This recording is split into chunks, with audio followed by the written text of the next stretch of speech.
ridiculous. Well, here's the thing. Maybe. Sometimes. Tell me about this. I want to know more. Oh, yeah. No. Holy cow. We've had a lot of fun.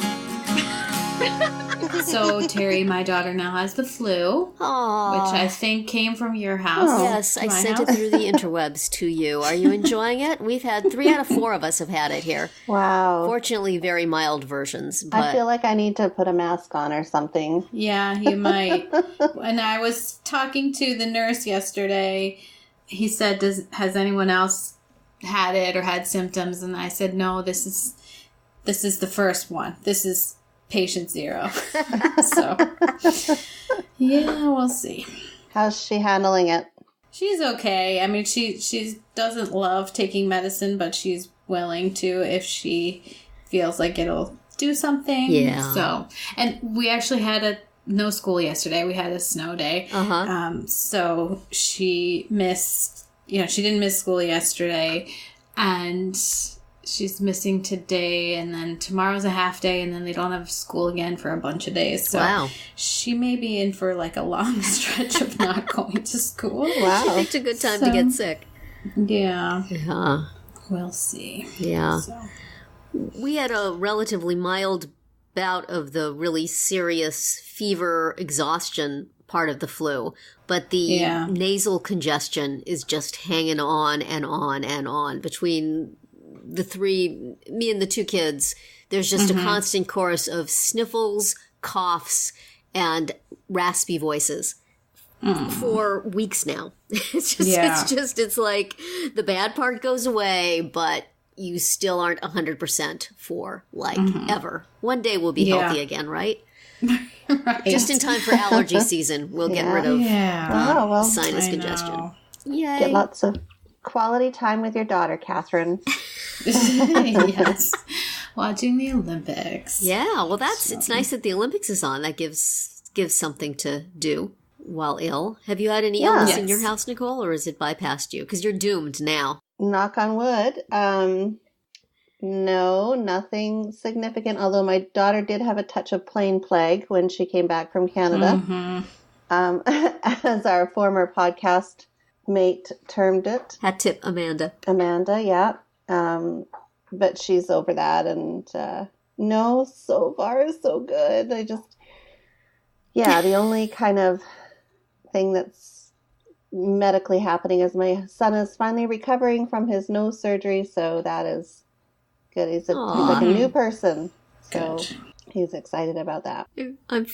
I'm feeling like I would like some nose surgery to get the bees out, because I have that feeling like there's a small hive right on the upper bridge of my nose that are just zzz, all the time. Yeah.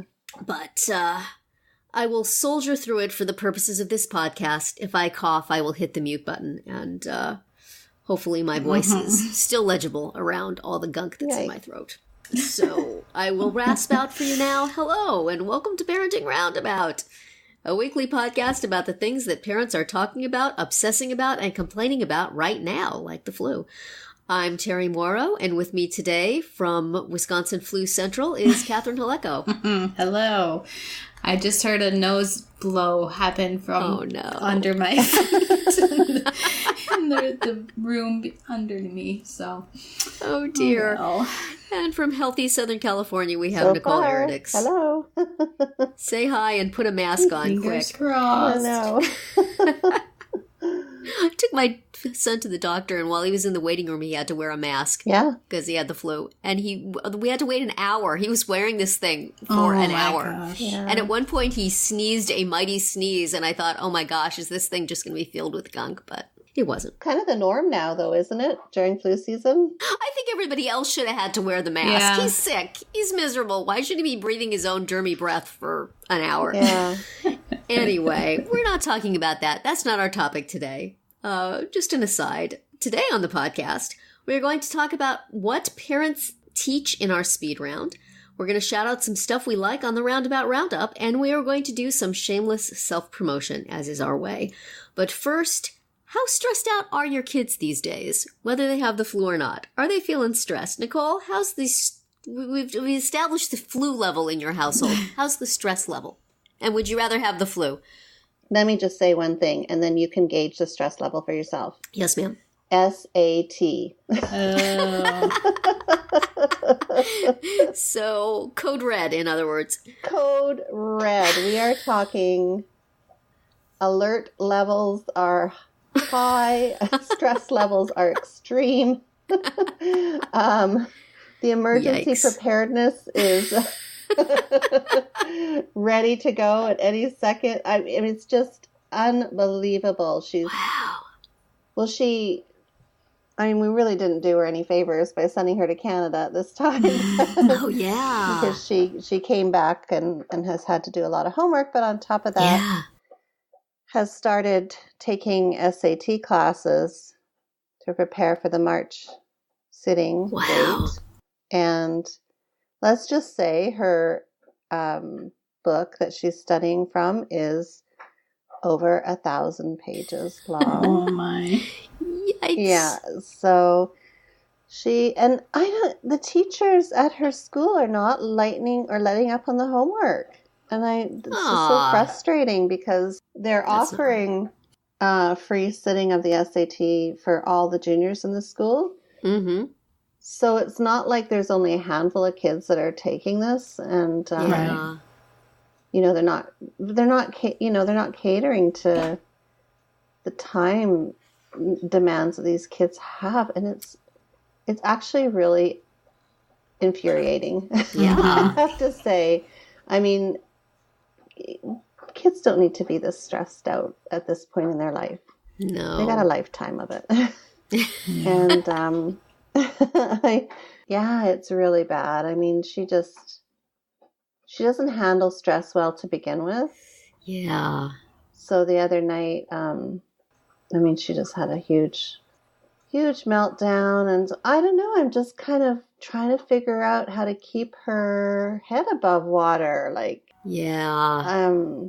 I don't ever recall being this stressed about school, and it's sad. I mean, I know she's not the only one. I talked to other moms about, what's happening with their kids. But it's just a really challenging time. So I'm in need of some advice, some anti-stress techniques. Here's how you reduce the SAT stress. You say, you know what? You're just going to go to a community college. Forget all this crud, which is what I did. And then you don't have to worry about it at all. Then you don't have to deal with it.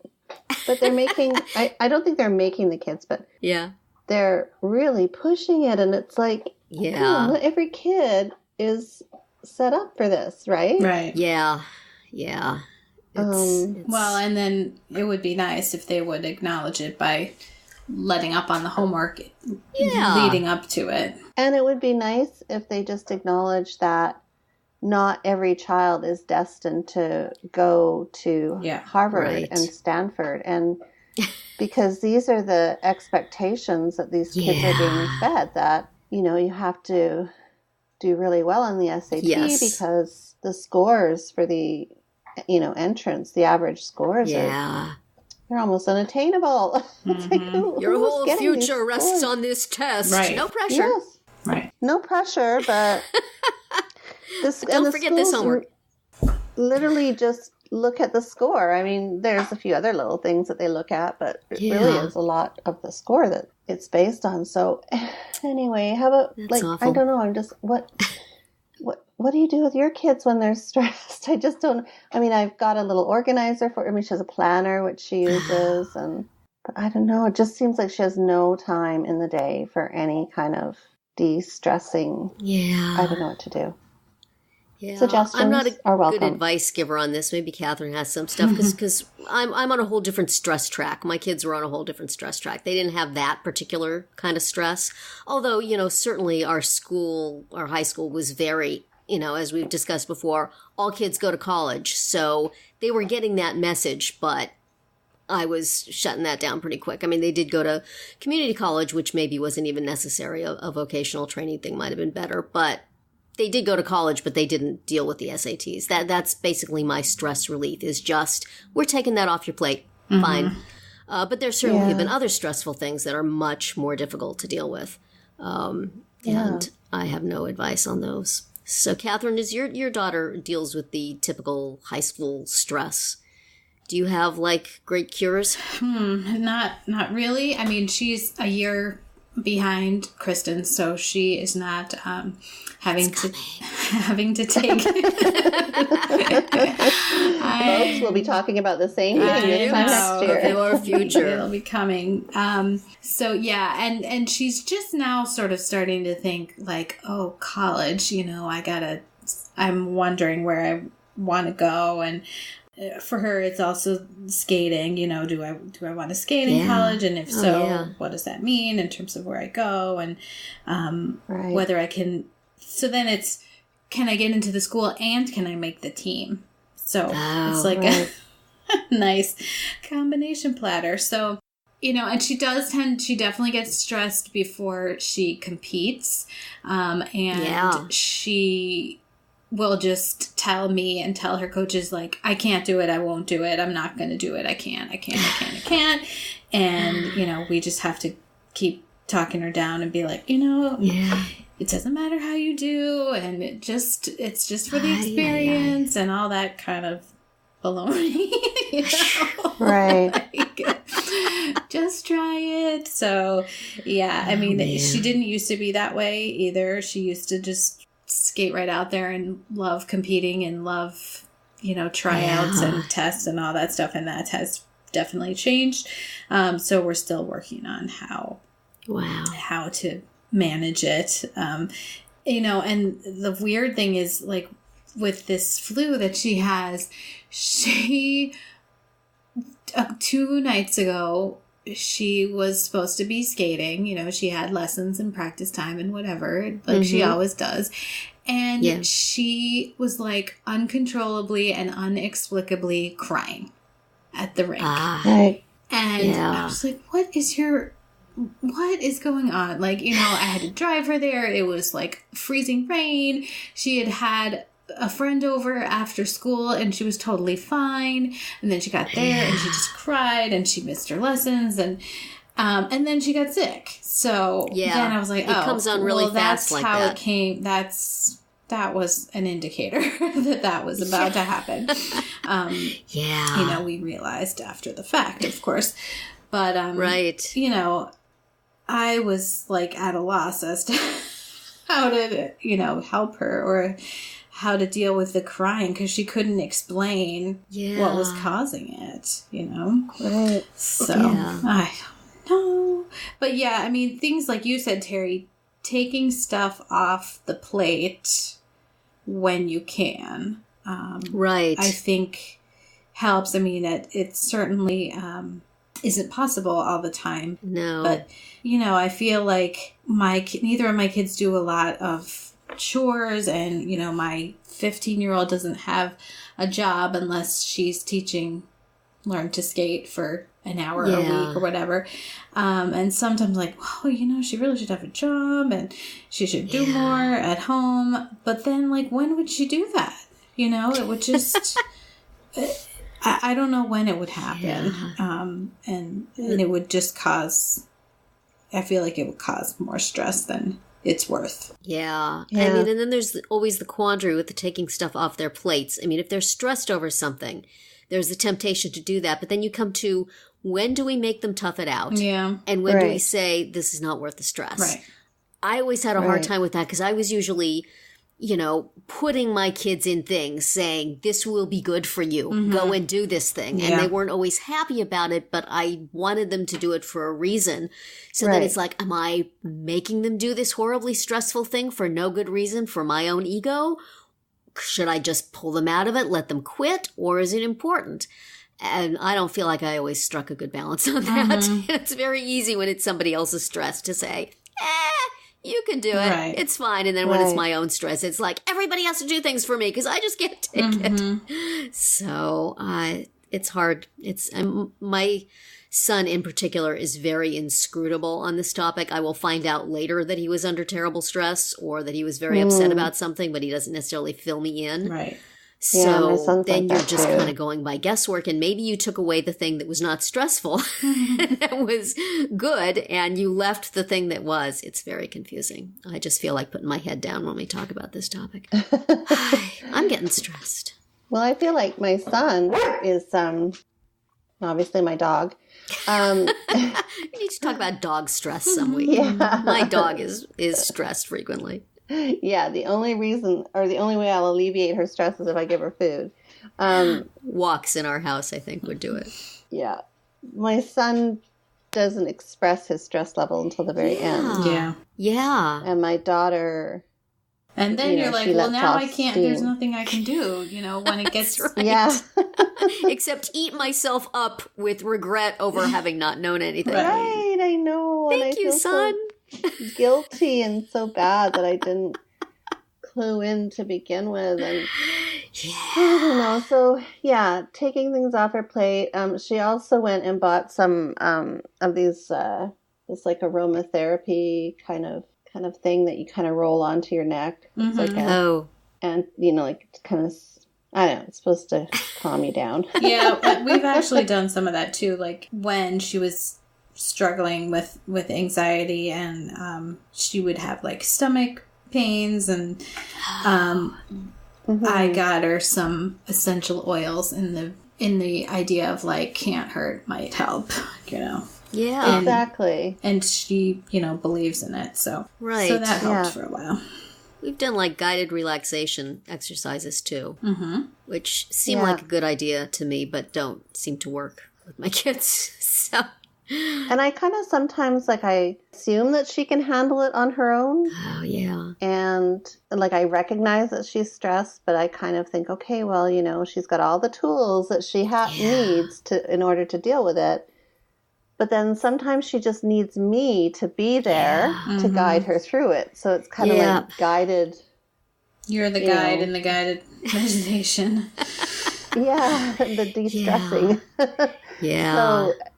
So, it's really challenging right now. I just, our house is quite stressed. Yeah. And then I just kind of said, we just have to kind of pick and choose, right? Like what's important and what at this time and what isn't. So that's hard. It is. And I also have used bribery. Well, there you go. Like our high school offered the PSAT, and I wanted my daughter to take it just as a practice, which is what it's for. Right. Just see what it's like. No stakes, just try it. And she was freaking out about having to do it. I'm not doing it. Don't make me. Gosh. And finally I was like, take the test, and afterwards I will take you out of school and take you to lunch. Nice. It worked. She did it. I ended up taking her and 3 of her friends out to lunch. Like their parents were calling the attendance person while I was in the office saying like, yes, I'm taking them. And because they had taken the test too. And, once she knew that other people were doing it, that helped.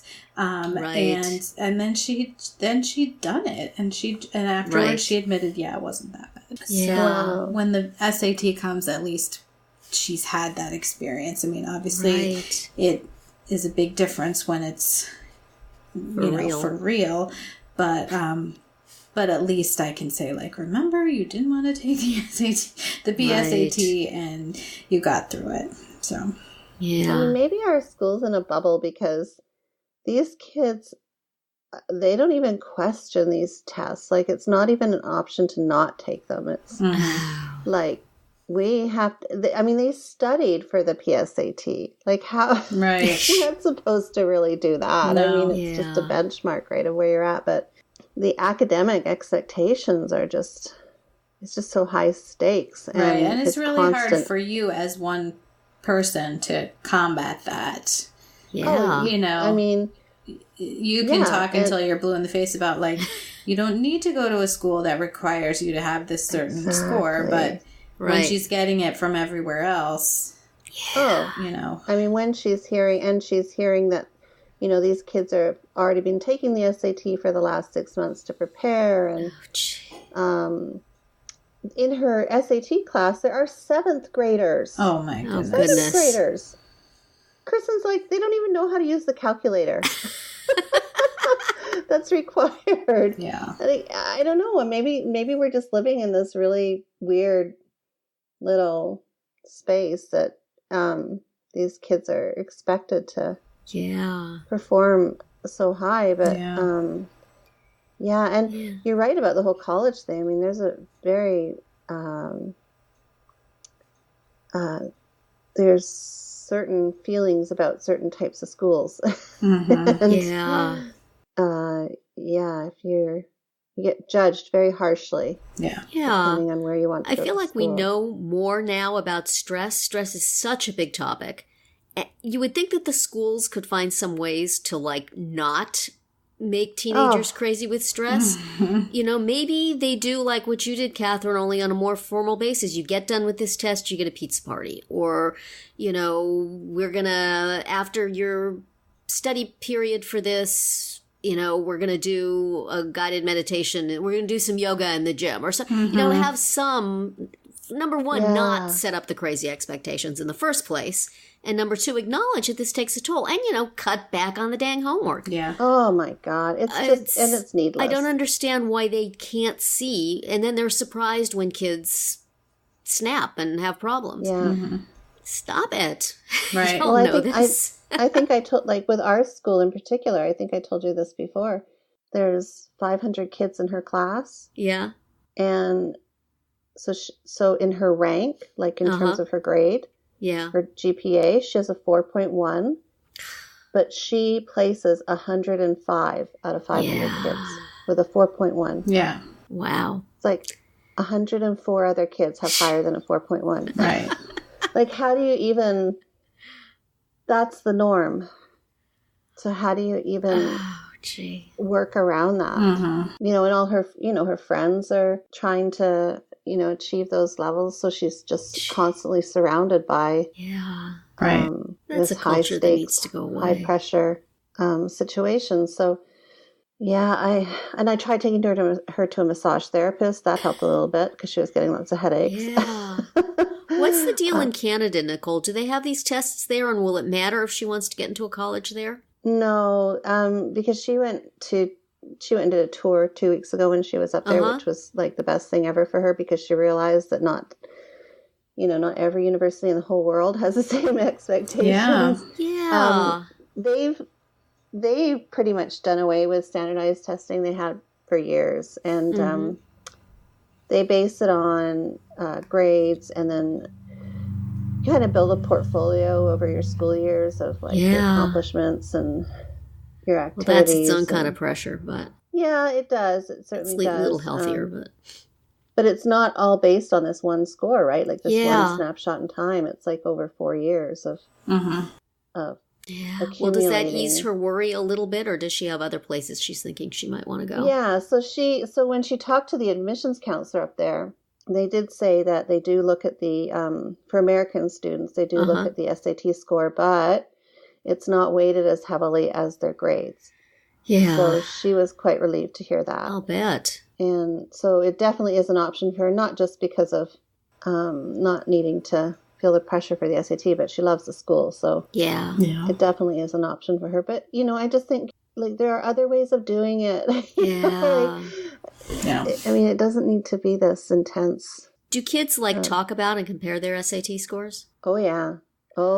There should be like right away. Money in politics. You don't talk about it. Right.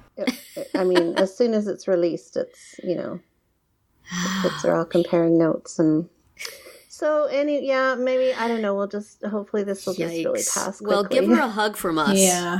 And maybe, just like you said, Terri, talking about your SATs scores is something you should not do. Maybe that brings us to our speed round of things that parents should teach their kids, like to say, none of your business when someone asks what your score is. In my family, we don't talk about that, is the line I give. Or how about, you don't want to know. I don't want to make you feel bad by telling you, babe. Exactly. So I'm just going to keep that to keep it to myself. So speed round. What do we think that parents? Because last week we talked about courses and curriculum that we thought our high schools should be including. So now it comes to, we know that parents are certainly educators of their children. Yeah. So are there things that they should be teaching them? And I think that's actually a really good one, Terri. Like, there are things that we can keep private, and it's certainly hard if there's lots of societal pressure like they have at Kristen's school to talk about it. But are there things that we can try to teach our kids to help them avoid some of this stuff? I don't know. Yeah. Absolutely, learning how to politely shut down an inappropriate question is a great skill. I'm working with that on my daughter a little bit now because somebody at her workplace has been asking her inappropriate questions. And it's like, you don't want to make a big deal about it. Right. Mm-hmm. You just want to say, I'm not comfortable with that. Let's talk about something else. Right. And then if the person pushes it, then I guess you go to your boss or something. But,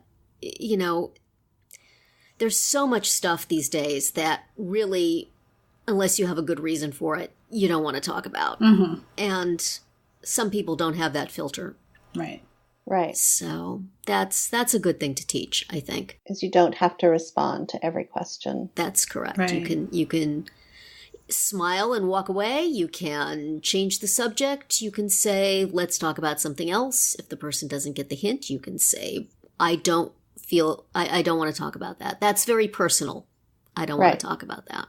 And some people don't take the hint, but still, it's a good skill to build. And I think it's something that needs to be taught. Like it's definitely not something that a kid can necessarily just figure out on their own or instinctively know what to say. Yes.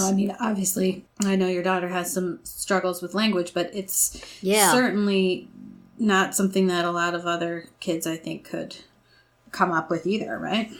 Yeah. I would like to teach it to some other parents' kids, because I know there are parents who tell their kids to be outspoken and say whatever comes into their head. Honey, come over here. Right. Mom's wrong. We don't talk about that. Right. Have some tact. For us, I feel like, especially, because right now academics is a big theme in our house. Yeah. Right.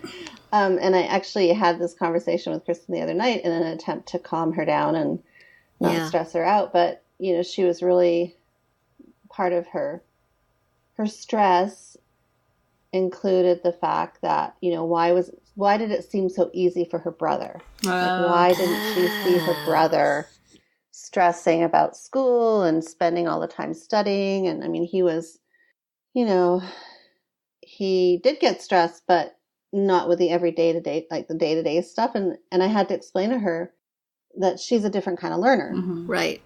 And he's the kind of learner that fit into the school system. Yeah. And she doesn't necessarily, and she has to work hard at it. Which doesn't mean that she's not smart. Yeah. Yeah. She has different types of intelligence and creativity. And I wish that even, as adults, that we stop, if a child isn't necessarily an A student in school, doesn't mean that they've got no potential, or right. doesn't mean that they're destined for a low-paying menial job, right? Cue my flashbacks to a very, very bad IEP conversation in the early days. I'll just go off and put my head down for a little while. Yeah. PTSD trigger there, Nicole. PTSD, sorry. My apologies. My apologies. But I wish we would stop giving school such a high, how would you say, so much importance, our current school system. Right. I wish we would stop giving it so much importance in as an indicator in our children's future. Mm-hmm. Yes. Because it's not necessarily the case for many of them. Right. My husband did terrible in school and now is quite successful. So I think the astronaut, there's twins, there's Scott Kelly and Mark Kelly. And one of them, the one that's not married to Gabrielle Giffords, he just wrote a book about becoming an astronaut and going in space and everything. And I'm pretty sure I've read some excerpts of it where he talks about how poorly he did in school. And, and you know, it's not easy to become an astronaut. So he was able to get around it. And I think it sounds like a great book, like really inspirational and, something I would like my son to read. My son who has aspirations of being a pilot, but who also gets really frustrated with school because he struggles with focus and attention, and it's really hard for him. So yeah. And you know, not only do the kids who struggle in school need to be taught by parents that school isn't the be-all and end-all, kids who do really well in school need that message also. Right. You know, they need to know that just because they're good here doesn't mean the rest of their life is going to be easy and perfect. And that it's all they're going to need. You know, they need to build some other skills also. Yeah. So that is a good thing for parents to teach. I mean, you don't want to say that school is not important, but it's not the only thing that's important. Right. Right. And that schools certainly are not going to give out that message. Schools are not going to teach that. Parents have to step up and counter the very strong message the kids get otherwise. Very good. So those are our rules for you parents about what you should and should not be teaching. And that is our speed round. And remember, you can hear a new one every Wednesday through Friday. All right. And now we bring you some of the things we've read or seen or used recently that we want to shout out and share with you in the Roundabout Roundup. Catherine, what do you have for the Roundup this week? Well, I'm going to mention that book because I looked it up in the interim, and I have only read parts of it, but I would really like to read the whole thing, and I would like to share it with my son. It's called Endurance, A Year in Space, A Lifetime of Discovery by Scott Kelly, and it's gotten some really great reviews, and I've read some excerpts of it, so I'm looking forward to actually reading the whole thing, and especially sharing it with my son, because I think it would really, really help him. Nice. I'll share mine next. There's an app for listening to podcasts called Radio Public. It's available on both iOS and Android. And if y'all could get it, and even if you do nothing else, just listen to our podcast on it, because we are in their paid listens program and we get a little bit of money for the listens we get on that Radio Public app. There are other ways you can listen to Radio Public. They have a website, but it's only the listens on the app that put a little change in our pockets. And since we put a lot of time and love into making this podcast, and it is, you know, a lost leader, it would be nice to get a little bit of financial recognition, at least enough to pay our hosting fees would be very cool. So if you could do us a solid and download the Radio Public app. I've been playing with it for a few days. It's a little hard to get to figure out. Of course, all you have to do to listen to our podcast is just search for it and then, you know, hit the latest episode or all 800 episodes. That would be cool too. But I have found different things to do with it, and I'm following a whole bunch more podcasts than I did before, and it just kind of feeds them to you, the latest episodes to you in an endless list once you get it set up correctly. If you are using it and want to find out how I've set mine up and are having trouble with it, message me on Twitter and we'll talk. But I am enjoying it quite a bit. I'm finding new things to listen to, and I'm listening to way too many podcasts now. But never too many podcasts. If you do nothing else, if you could download it for free, listen to our podcast on it, thank you very much. All you have to do is be willing to listen to a tiny little ad at the beginning of our podcast, and then it's just us from there. So I'm both introducing something I've been enjoying and making a small plea for you to help us out. Yeah, I've tried it, and it's very short, the ad. Yes, it is. It so is many painless. of the podcasts that I listen to now have like 30 seconds, 60 seconds. Yes. More than that when don't you start. have to, and this is like 15. It's very short. It's painless. So. And it's a nice way to listen to podcasts. And we would appreciate it. So check it out. We'll have a link to it in our show notes to where you can get the app. Well, I mean, you can just go on wherever apps are downloaded, you can find it. And Nicole. I think everybody should go check out Tessa Virtue and Scott Moir's freestyle dance, figure skating dance that they just won a free dance. Free dance. I was thinking of skiing too at the same time. Sorry. That they won a gold medal for at the Winter Olympics, and apparently all kinds of records were broken, and they were scoring high in all sorts of areas, and also all sorts of romance rumors from it. Lots of romance rumors, so it's kind of got a little bit of a little intrigue, a little bit of tension going on. It's a fabulous performance and routine, and it just really, I watched it several times, and it's flawless. And now that it's over and you know that they won, there's no stress. There's no stress. Exactly. You don't have to worry about anybody falling or their wardrobe coming off or anything. Exactly. It's all cool. So have a look at it. It's really, it's quite a good couple minutes to watch. So that's what I am shouting out. We will have a link to that somewhere online in our show notes. And now for our final segment today, we are going to do a little shameless self-promotion and direct you to some of the things on our sites that we think you should take a look at. Terri, hey, do you have something to share with us this week?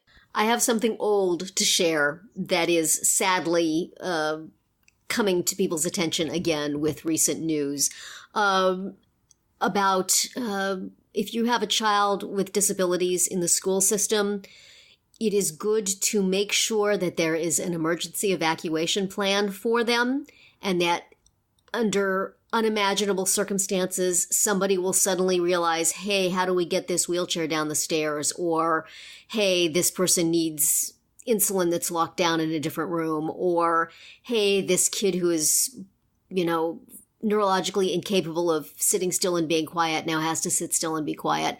There are ways to plan for this. There are documents that can be used, but if they haven't done it, you don't want it to be too late. So I have an article on my blog that I wrote a while back, and it has a link to a couple of resources for starting that conversation.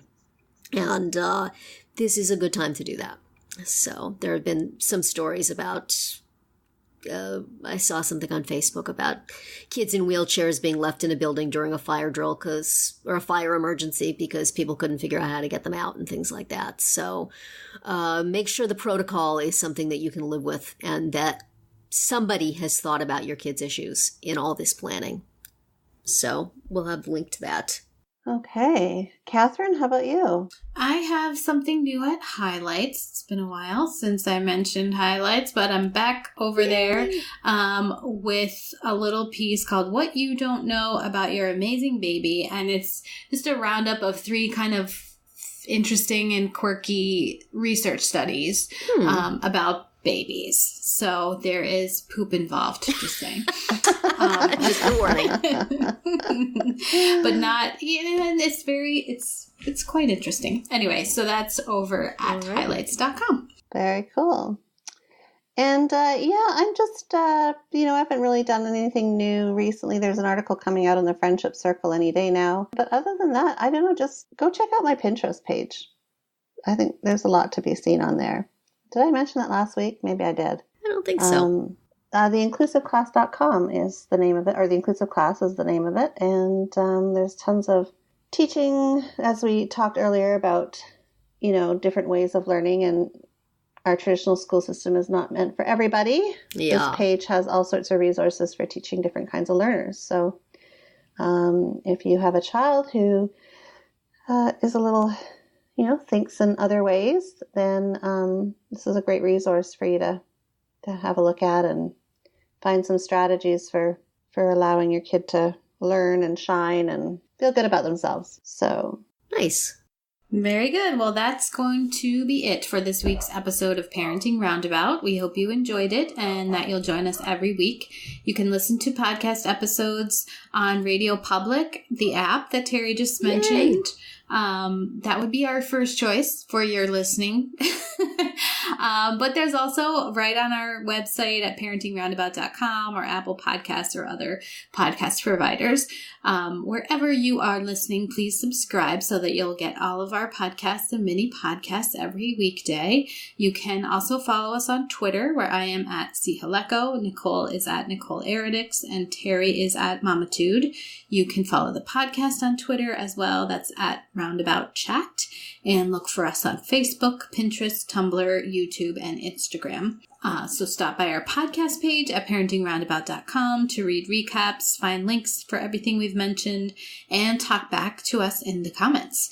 Thanks to John Morin at johnjmorin.com for providing our in and out music, and I wish everyone a great week.